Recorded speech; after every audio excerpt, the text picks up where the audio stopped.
আজকে আপনাদের সাথে সবচেয়ে সহজ আর সবচেয়ে মজাদার একটা ফ্রুট কাস্টার্ড রেসিপি শেয়ার করছি। এই ফ্রুট কাস্টার্ডটা আপনারা চাইলে ইফতারেও রাখতে পারেন, একেবারে ঠান্ডা ঠান্ডা সার্ভ করতে পারেন। আবার চাইলে যে কোনো ধরনের মেহমানদারিতেও অনায়াসে খুব সহজে এই ফ্রুট কাস্টার্ডটা বানিয়ে সার্ভ করে ফেলতে পারেন। তো চলুন রেসিপিটা শেয়ার করছি। এখানে আমি প্রথমে 1 কাপ পরিমাণ লিকুইড দুধ নিয়ে নিয়েছি, আর তাতে আমি প্রায় 4 টেবিল চামচ পরিমাণ কাস্টার্ড পাউডার মিশিয়ে নিচ্ছি। এখানে আমি ভ্যানিলা ফ্লেভারের কাস্টার্ড পাউডারটা নিয়েছি, আপনারা আপনাদের পছন্দ মতো ফ্লেভার অ্যাড করতে পারেন। মেশানো হয়ে গেলে এই কাস্টার্ড পাউডারের মিক্সচারটা একপাশে রেখে দিয়ে এখন একটা ফ্রাই প্যানে নিয়ে নিচ্ছি 1.5 লিটার পরিমাণ তরল দুধ। দুধটাকে আমি আগেও একবার জাল করে নিয়েছিলাম, যেহেতু ঠান্ডা হয়ে গেছে এটাকে আমি আরও একবার বলক উঠতে দিব।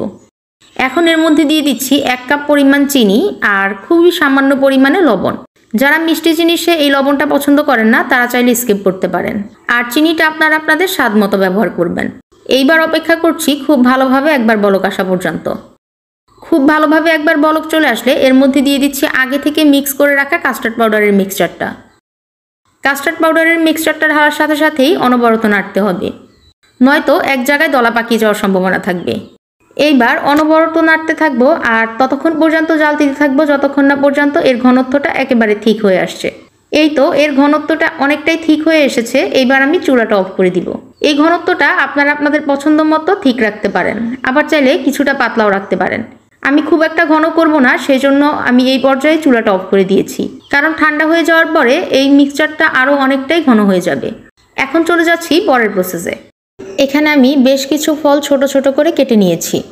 প্রথমে দিয়ে দিচ্ছি 1 কাপ পরিমাণ আপেল, দিয়ে দিচ্ছি 1 কাপ পরিমাণ কলা, 1 কাপ পরিমাণ কালো আঙ্গুর, 1 কাপ পরিমাণ সবুজ আঙ্গুর, আর সবশেষে অ্যাড করে দিচ্ছি 1 কাপ পরিমাণ আনার।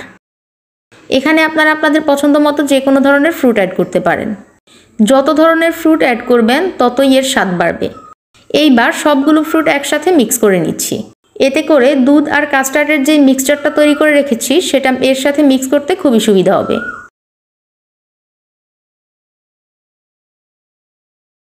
খুব ভালোভাবে ফ্রুটগুলো মিক্স করা হয়ে গেলে এইবার আমি এরকম একটা মাটির পাত্র নিয়ে নিয়েছি। আজকের কাস্টার্ডটা আমি এই বাটিতেই সেট করব। এইবার ফ্রুটগুলো আমি এই বাটিতে ঢেলে নিচ্ছি। এইবার সেই কাস্টার্ড আর দুধের যে মিশ্রণটা তৈরি করে রেখেছি সেটা এর মধ্যে দিয়ে দিচ্ছি। এখন ফ্রুট আর তৈরি করে রাখা কাস্টার্ডের মিক্সচারটা একসাথে মিক্স করে নিচ্ছি।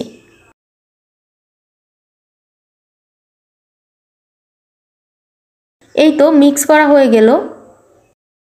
এইবার খুব সুন্দর পরিবেশনের জন্য উপরে আমি বেশ কিছু আনার ছড়িয়ে দিচ্ছি। রেসিপিটা ভালো লাগলে চ্যানেলটা সাবস্ক্রাইব করে নোটিফিকেশনটা অন করে দিতে পারেন।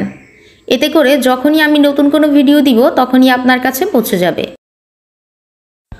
এই তো আমার ফ্রুট কাস্টার্ডটা একদম ডান। এইবার পরিবেশনের অপেক্ষা। এই পর্যায়ে আপনারা ফ্রিজে রেখে দিতে পারেন 1-1.5 ঘন্টার জন্য। এতে করে ফ্রুট কাস্টার্ডটা একদম ঠান্ডা হয়ে যাবে আর খেতেও অসাধারণ লাগবে। চাইলে আসছে ঈদেও এরকম একটা ফ্রুট কাস্টার্ড তৈরি করে পরিবেশন করতে পারেন নতুন নতুন গেস্টদের সামনে।